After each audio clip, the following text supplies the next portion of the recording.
So I have the Samsung Galaxy A17 5G, and today I'll be showing you how to enable or disable the caller name announcement or announcer on this phone. If you find this video useful, don't forget to like and subscribe.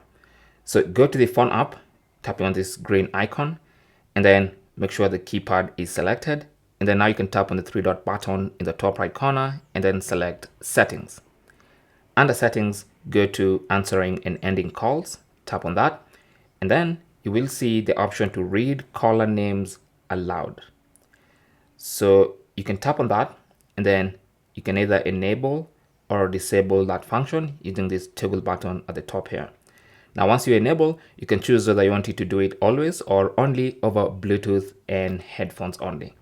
So if you select always, then it can also do it via the phone speakers. But if you select that, then it's only going to do that when you are wearing headphones that are connected to the phone.